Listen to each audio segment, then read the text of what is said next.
Dalit ചിന്തകനും എഴുത്തുകാരനുമായ KM Salim Kumar അന്തരിച്ചു. എറണാകുളത്തെ സ്വകാര്യ ആശുപത്രിയിൽ ഇന്ന് പുലർച്ചെയായിരുന്നു അന്ത്യം.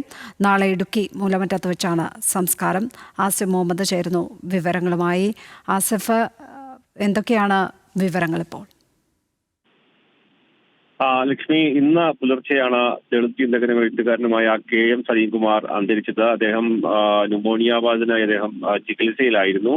പുലർച്ചെ 2:30 കൂടിയാണ് എറണാകുളത്തെ ഇന്ദിരാഗാന്ധി ആശുപത്രിയിൽ അദ്ദേഹത്തിന്റെ മരണം സ്ഥിരീകരിക്കുകയും ചെയ്തത്. അദ്ദേഹത്തെ സംബന്ധിച്ച് പറയുകയാണെങ്കിൽ അദ്ദേഹം ദളിത് ചിന്തകൻ, എഴുത്തുകാരൻ, അതുപോലെ തന്നെ സാമൂഹിക പ്രവർത്തകൻ എന്നുള്ള നിലയിൽ കേരളത്തിൽ വലിയ രീതിയിൽ അടയാളപ്പെടുത്തിയ ആളാണ് എന്നുള്ളതാണ് ഏറ്റവും പ്രധാനപ്പെട്ടത്. ഇടുക്കി ജില്ലയിലെ തൊടുപുഴ സ്വദേശിയാണ് അദ്ദേഹം.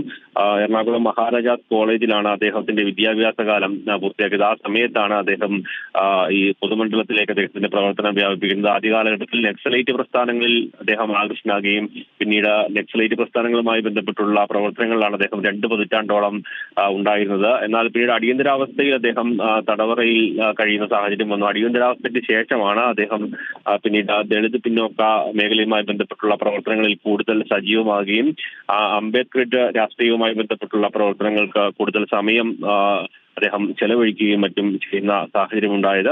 എന്നാലും പിന്നീട് അദ്ദേഹം അധസ്ഥിത നവോത്ഥാന മുന്നണിയുടെ ഭാഗമായുള്ള പ്രവർത്തനമാണ് അദ്ദേഹം കൂടുതൽ കാലം നടത്തിയത്. 1989 വൈക്കത്ത് മനുസ്മൃതി ചുട്ടരിച്ചുകൊണ്ട് ഈ ഒരു പ്രവർത്തനങ്ങളുമായി ബന്ധപ്പെട്ട് കൂടുതൽ മുന്നോട്ട് വരികയും ചെയ്തു.